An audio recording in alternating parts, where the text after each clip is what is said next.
पढ़ने के बाद जॉब भी करना चाहती थी, लेकिन पापा ने नहीं करने दिया। बोले शादी के बाद सोचना। उसने एक छोटी सी अंगड़ाई ली। उसके चेहरे पर हल्की सी मुस्कान थी, जो उसके जॉब नहीं करने की ख्वाहिश पूरा न होने के कारण थी। रजत, हाँ तो अभी कौन सी देर हुई है, यहाँ कोई जॉब देख लेना, मैं तुम्हें नहीं रोकूंगा। अक्षिता, नहीं, अब नहीं करनी, ठीक नहीं रहती। ऐसे में मैं जॉब करूँगी तो मम्मी जी पर काम का बोझ बढ़ जाएगा।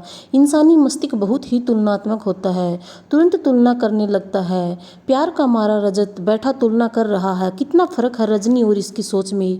रजनी ने तो पहले ही बोल दिया था शादी के बाद हम अलग रहेंगे, और मैं भी मान गया था। क्या मेरी आंखों पर प्यार का पर्दा इस कदर हावी था कि मैं अपना भला बुरा सब भूल गया था। माँ का नेचर थोड़ा चिड़चिड़ा सा है, वो सही काम में भी कुछ न कुछ सुना ही डालती है। ऐसे में उनके साथ रहना बेहद कठिन है। रजत ऐसा बोलकर अक्षिता को टटोलना चाहता था। अक्षिता, एक बार हम गिर पड़े थे, तब हमारे पैर की हड्डी टूट गई थी, बहुत दर्द हुआ, एकदम असहनीय पीड़ा थी, तब भी हमने अपना पैर नहीं कटाया, उस पर प्लास्टर चढ़ाकर उसको ठीक किया। रजत, हाँ तो हड्डी टूटने पर कौन पैर काटता है। अक्षिता को मुस्कुराता देख अपनी समझ पर रंज हुआ। आह, इसके कहने का अर्थ यह था कि घर में कोई इस तरह का हो तो उसे निकाल नहीं देना चाहिए, या उसे पीछा नहीं छुड़ाना चाहिए, बल्कि प्लास्टर रूपी प्यार का इलाज कर उसके स्वभाव को बदला जा सकता है। रजत, तुम हमेशा से ही इतनी समझदार हो, या अभी मेरी संगत का असर है।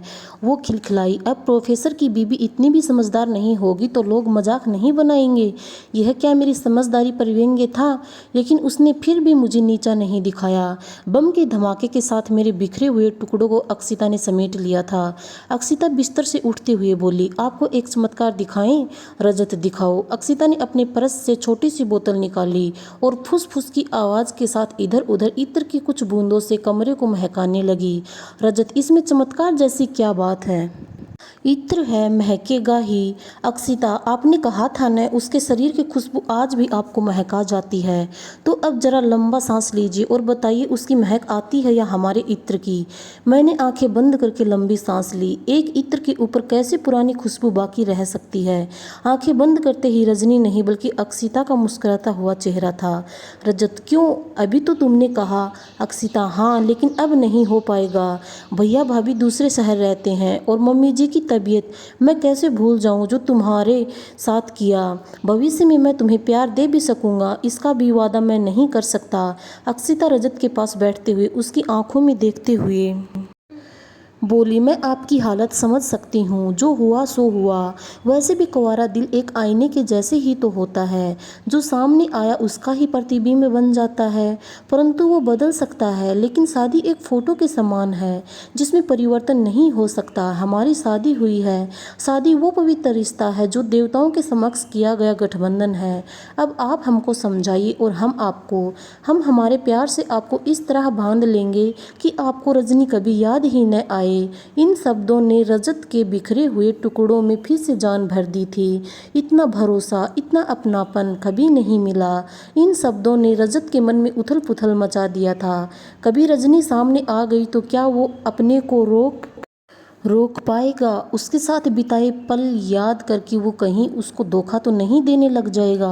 क्या तुम मुझ पर भरोसा कर सकोगी अक्षिता? शक करना हर नारी की रग रग में बसा है, तो वो नहीं हो पाएगा। हाँ, इतना भरोसा है कि हम आपको अपने से दूर नहीं जाने देंगे। मुस्कुराकर इतने प्यारे लहजे में सरल शब्दों में बात कह देने का हुनर बहुत ही कम लोगों के पास होता है। इस अंदाज ने रजत को इतना लुभाया कि वो उसको गले लगा लेना चाहता था, उसका मासूम सा चेहरा चूम लेना चाहता था।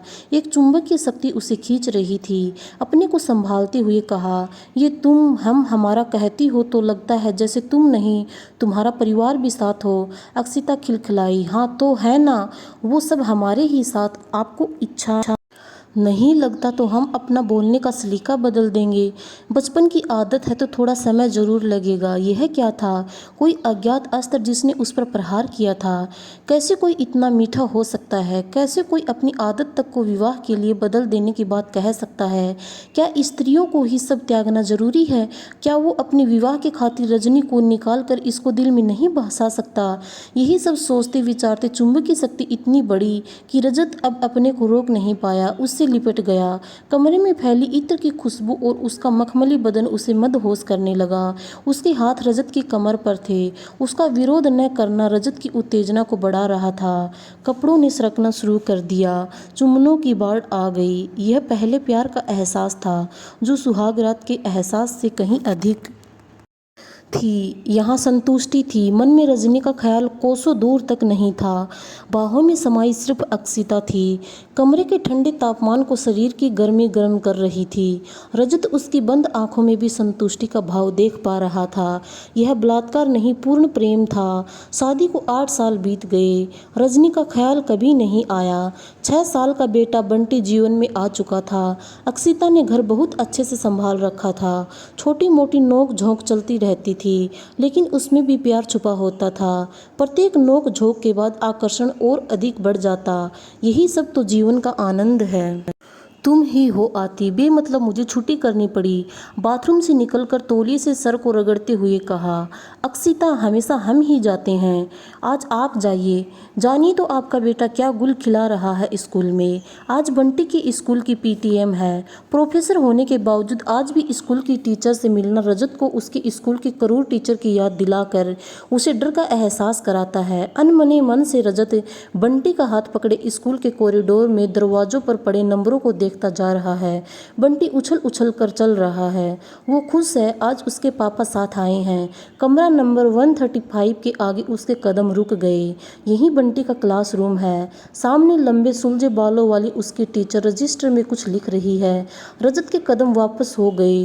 वो मुड़ा ही था कि प्रिंसिपल ने रजत को पहचानते हुए कहा, बंटी का क्लासरूम यही है। मिस रजनी से मिली, हमारी बेस्ट टीचर। रजनी खड़ी हो गई। वो रजत को देखकर ऐसे ही सब कपाई थी जैसे रजत, उसका चमकता हुआ चेहरा, माथे पर बड़ी सी बिंदी जो वो हमेशा से लगाती थी। रजनी हमारे शहर के नामी प्रोफेसर हैं। ये ध्यान रखना, देखना कोई तकलीफ न हो। प्रिंसिपल ने निर्देश दिया और चली गई। रजनी और रजत खड़े एक दूसरे को देख रहे हैं। बंटी ने रजत का हाथ खींचते हुए ध्यान भंग किया। पापा, मैडम को गुड मॉर्निंग तो बोलिए। रजनी बड़ा ही नटखट और समझदार है, आइए बैठिए ना।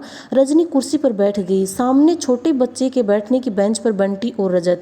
अक्षिता से कितनी ही बार मिली, नहीं जानती थी वो तुम्हारी, कभी याद नहीं आई मेरी। वो ऐपलक रजत की आंखों में देख रही थी। झूठ बोल नहीं सकता था, इसलिए बात को बदल देना उचित समझा। वो फोटो और अलविदा का मैसेज देख मैं समझा अगर उस दिन तुम बुलाती तो ज़रूर आता। छोड़ो ये पुरानी बातें, ये बताओ कहाँ हो आजकल, शादी वादी हुई या नहीं। कहते हैं ना, गड़े मुर्दे और पुरानी बातों को जितना कुरेदा जाए बदबू ही आती है। इसलिए रजत ने माहौल नरम बनाने की कोशिश की।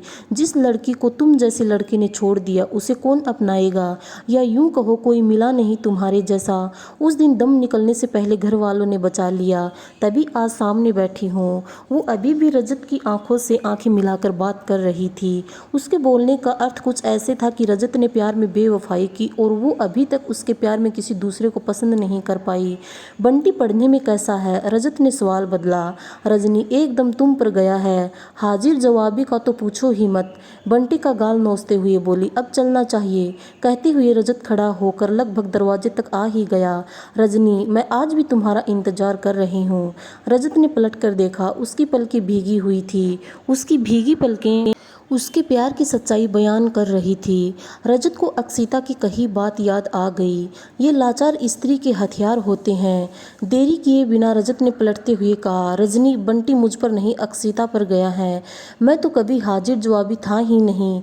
इतना समझदार होता तो आज तुम्हारे साथ होता, अक्षिता के नहीं। इतना कहकर रजत कमरे से बाहर निकल गया। रजत ने पलटकर देखना भी सही नहीं समझा। समझदार को इशारा ही काफ़ी होता है। रजत की कही बात शायद वो भी समझ गई होगी। आज रजत को पिताजी की कही बात याद आ रही थी।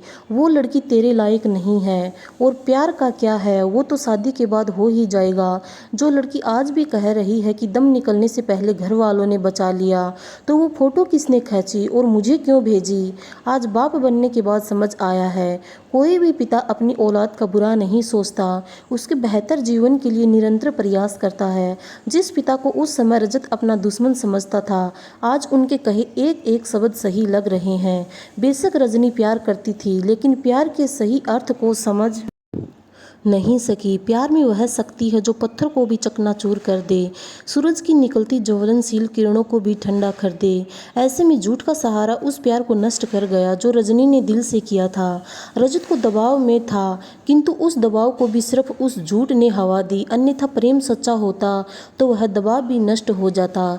घर पहुंचा तो कमरे में अक्षिता बिस्तर पर कपड़ों की तह बनाकर अलमारी में रख रही थी। जानती हो बंटी की टीचर कौन है? अक्षिता, हाँ रजनी मैडम है ना। उसका ध्यान कपड़ों की तह बनाने में था। रजत, वो और कोई नहीं, वही रजनी है। अक्षिता, हाँ जानती हूँ, वही आपकी वाली रजनी है। इस बार कपड़ों की तह बनाते हुए उसने नज़र उठाकर रजत की तरफ देखा। रजत, फिर भी तुमने मुझे स्कूल भेज दिया, तुम्हें डर नहीं लगा? अक्षिता, डरना क्यों है? उसने भौं सिकुड़ते हुए पूछा। रजत, वो आज भी मेरा इंतजार कर रही है, अगर मेरे कदम बहक जाते तो? अक्षिता, पहला प्यार है, आसानी से जाने वाला थोड़े ही है। वो आज भी तुमसे प्यार करती है, मैंने देखा है उसकी निगाहों में। बहुत अच्छी लड़की है, लेकिन अगर आज भी आप उसे नहीं मिलते तो वो अपना भविष्य नहीं बना पाती। आज आपके वापस आ जाने से उसको महसूस हो चुका होगा कि उसे भी अब घर बसा लेना चाहिए। रजत, वो सब ठीक है, लेकिन मैं उसके आंसू देखकर पिघल जाता, तुम्हें छोड़ उसके संग। रजत आगे कुछ बोल पाता, अक्षिता रजत के करीब आ चुकी थी। मुंह पर हाथ रखकर आगे के शब्दों को रोक दिया। बाहों का हार गले में डालकर रजत के कान में फुसफुसाई, हम उस देश की नारी हैं जहां सावित्री जैसी स्त्री जन्मी है, जिन्होंने यमराज से भी अपने पति को छुड़ा लिया था। ये तो फिर भी एक शब्द अधूरे रह गए। माँ की आवाज़ आई। अक्षी कहाँ मर गई? चिल्लाते हुए बोली। माँ जी मरे नहीं हैं, आ रहे हैं। फिर कान में फुसफुसाई, हम मारने वालों में से हैं, मरने वाले नहीं। वो दौड़ गई माँ की आवाज़ की तरफ। रजत बिस्तर पर बैठ गया, पैर लटका के हुए, ऐसे ही पीछे लुढ़क गया। आंखें बंद की तो दोनों के चेहरे सामने थे। एक तरफ भीगी पल के लिए रजनी, दूसरी तरफ आत्मविश्वास से भरी हुई अक्षिता। एक तरफ पत्नी जिसने रजत के पहले प्यार को हरा दिया। बंटी रजत की छाती पर चढ़ बैठा। पापा चलो ना, कहीं घूमने चलो। कमरे में दाखिल होती हुई अक्षिता, छोड़ना मत बेटा, जब तक ना माने। हंसी ठहाकों से कमरा गूंज रहा था। क्या यही खुशहाल जिंदगी रजत को रजनी के साथ मिल सकती थी? दोस्तों हमें कमेंट करके ज़रूर बताना कहानी कैसी लगी। अगर हमारे चैनल पर नए हैं तो चैनल को लाइक एंड सब्सक्राइब करना ना भूलें। धन्यवाद।